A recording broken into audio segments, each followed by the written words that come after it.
In this video, I'm going to talk about how to find a hotel in Vietnam, and I'm going to talk about prices, when you should book or not book, how to find them, and what you should expect. Okay, so first thing is, one of the reasons, in my opinion, why Vietnam has become so popular for motorbiking is because there are hotels of all budgets all throughout the country. It doesn't really matter where you are, there is a hotel somewhere nearby. Hotels in Vietnam can range from $2.50 up to thousands of dollars per night. There really is something for everyone at all budgets. But there are different things that go into those budgets that I will talk about and why you might want to spend a little bit more than you're expecting. In Vietnam, there are different words for hotels. The first one is just hotel. And you'll see hotel signs on the streets, and a hotel is usually around the $15 mark, and I believe they're using the word hotel because they think of themselves as a little bit like Western style. That's why they're using that word. So I will often look for hotels. Another word though is khách sạn, which in Vietnamese, the direct translation is hotel. So again, they're usually around $15. But they're using the Vietnamese word for hotel for a reason. So I tend to find that is a very slight difference in a hotel versus a khách sạn, but nothing crazy. You also have nhà nghỉ, I don't know how you say it, but this is like guest house, and they tend to be more 12-ish dollars. And to me, very, very basic. So I will avoid these at all costs. But actually, it's an extremely cheap way to travel the country because $12, you can actually put 2, 3, or 4 people in one room. They often have many beds in one room. They just charge by the room. You book one room, 4 people in there, $12. It's cheaper than a dorm room. Okay, so you then have boutique hotels. That's where you have the word boutique in the name for some reason. I haven't really figured out what boutique actually means. But to me, it's a hotel that's around $60, $70. It's usually like a sort of premium, small hotel. And I will, if I see the word boutique, I'll go for it. Then you have fully fledged resorts. This is sort of $150 and upwards by the big chains like Intercontinental, that sort of thing, where you'll have swimming pools, tennis courts, all of these extras, yoga. Like I say, it's not really that relevant for a motorbike holiday, in my opinion. And there is also a new buzzword that I use all the time, eco. If you search for eco on Google Maps, and if there's one eco lodge, eco something, it tends to mean good quality. Whoever is building these, whether they're eco-friendly or not, I have no idea, but it's someone who's sort of figured out this foreigner-based buzzword, and they tend to be pretty good. So eco, I think, is like a hidden gem of a way to find a hotel, especially in remote areas like in the north of Vietnam. If you can't find boutique, you try eco instead. This is recorded after I've just edited the video, and I realized I haven't talked about homestays at all. And the reason for this really is that I don't like homestays, and just talking to the guys here also don't like homestays. But homestays are very synonymous with Vietnam. So where did homestays come from? Back in the old days, there was no accommodation in North, and so the off-road tour companies had nowhere to stay at night. So they went round the local villages and got locals basically to put mattresses in their houses to ultimately create dorm rooms. Very, very cheap dorm rooms in a house. And on top of that, you'll have dinner with the family and usually a lot of rice wine. Now today, homestays mean many different things. Some of them, you still have dinner with the family, but some of them don't. Some of them are almost like hotels, some of them are not. But in my experience, homestays basically are very, very cheap dorm rooms in what appears to be someone's house, but it's not really. And it's just a very cheap way to package lots of people together into cheap accommodation for tours. I personally avoid homestays at all costs. They always have rock solid mattresses, and like I say, they're communal, they're dorm rooms, often with the mattresses on the top floor and one bathroom down below, and a very, very hack jobby breakfast of a banh mi. Having said that, there are golden gems out there where you get a legitimate homestay with a really nice family or a couple who will host you really nicely. But it's so hard to read between the lines on reviews and get those golden gems. I did a trip with the French guy Yves in the north. He took me around and he has done his research and tested a lot of homestays. I had a fantastic experience with him going to the good homestays. But if it's just me with my friends going to new areas, there's no way I'd stay in a homestay, because you're just going to get rock hard mattresses in dorm room style accommodation. Yeah. That's a mattress. Very hard. I think I know what you mean now. Yeah, you're with me now. I mean, there's not much we could do if there's only one mattress. Oh, Does that one have a view?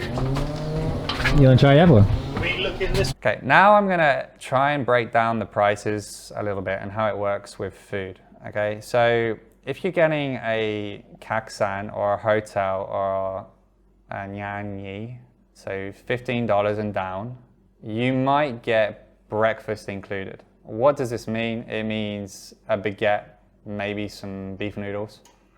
Sometimes they're included, sometimes they're not. But in my opinion, this is not really breakfast. It's like half a breakfast. So in these sorts of hotels, I often ask if I can pay for 2 breakfasts, and that works.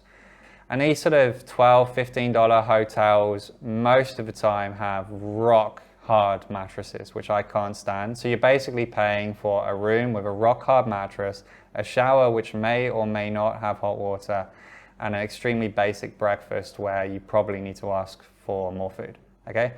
What I try to do, I try and go $25 and upwards. So $25 to sort of $65. Now you're into, basically the higher you go in this price, if it's available, the more likely you are to get a soft mattress, which for me is massive. You're more likely to get hot water that actually works. And if you're going above the $50 mark, you're probably getting a small buffet breakfast. Now, buffet breakfasts are gold for motorbike holidays. A, they open early, usually 6:30 or 7 a.m. And B, you just go down, you grab all the food, you eat a really good breakfast. You don't have to wait for someone to prepare it, it's already there. And generally with buffet breakfast based hotels, you can be on your bike and out the door by 8 to 8:30. It saves a huge amount of time. So if you end up in a hotel that does not have breakfast, you now need to walk down the road, find a beef noodle shop. That's usually a 10-minute walk somewhere by the time you figured out where it is. Order the food, then eat the food, then walk way back. It's a probably hour-long operation to get breakfast in the morning. So I think it's extremely important to try and get breakfast in a hotel. It saves so much time, especially when you combine good breakfast with a soft mattress with hot water. That's worth $50 every time for me.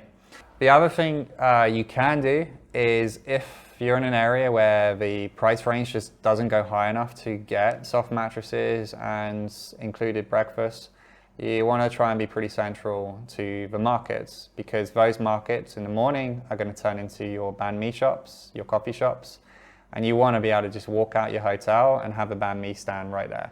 For me, I always go for banh mi in the mornings. Banh mi opla is bread omelette. It's just a really quick, good way, banh mi opla and a café soda, to get your day going.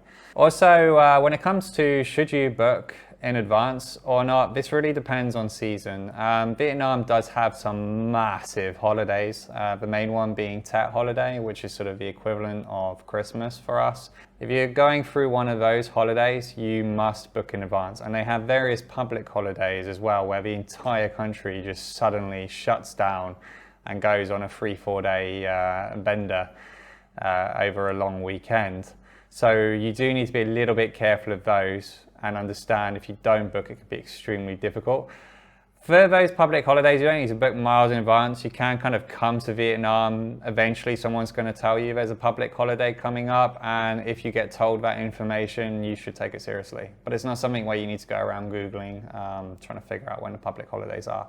Tet holiday, January, February time, it moves around. Yes, you need to know if you're running into Tet. That's a big deal. So how to book a hotel in advance in Vietnam? Well, it's very developed here, and hotels take Booking.com, Agoda, and these sorts of online booking platforms very seriously.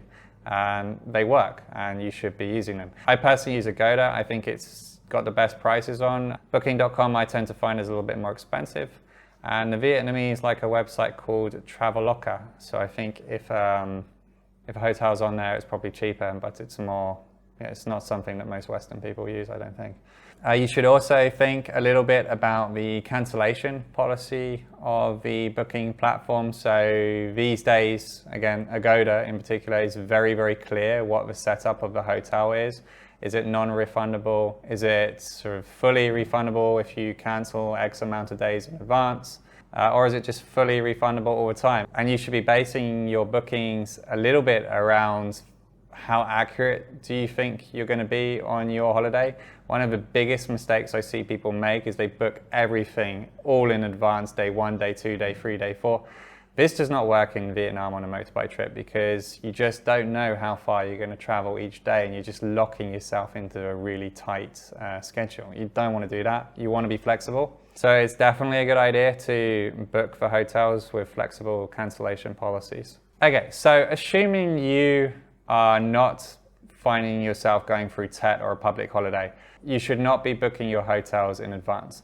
However, so the way I travel is at lunchtime on the day, I will then open up Google Maps, Agoda, Booking, whatever it is I'm using, and I will find the hotel that I'm going to stay at for that night at lunchtime, and I will book it.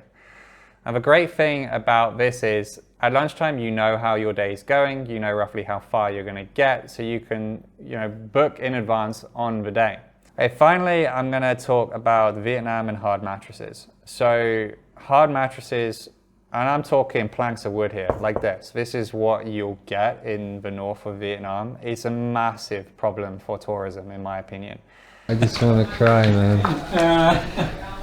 Ouch! Like, why? I think the concrete floor is softer. Oh no. And I think it's really, really important if you do find a hotel, especially in a lower price range or in a remote location that has a soft mattress, make sure you put the word soft mattress in the review so other travelers know that that's what it is. I will scour review platforms for any sign of Western style, comfortable, soft mattress, and it's amazing how few reviews talk about this. So Todd thinks we should talk about laundry. All right, so laundry services in hotels are pretty good. Usually if you check in around 4 or 5 p.m, you give them your laundry, they will have it ready for you by 8 or 9 a.m. the next morning. They tend to be pretty cheap. Although laundry services, the price very much depends on the beginning price of the hotel. So an expensive hotel will have expensive laundry. Cheap hotel will have cheap laundry. But when it comes to ticket and ticket tours, the laundry service is not reliable enough in terms of time for us to allow customers to do laundry. I think you need to be very realistic. If they say it's going to be 9 a.m, it might not be true. And you should not be someone getting angry about this at the time, as that's just a wrong attitude. Vietnam is a pretty chill place. Everything's 5 minutes when it's not. I think if you're trying to get your laundry by 9 a.m. and it goes later, that's on you, not on the hotel. Just be aware of that. Apparently I've got to talk about parking lots as well.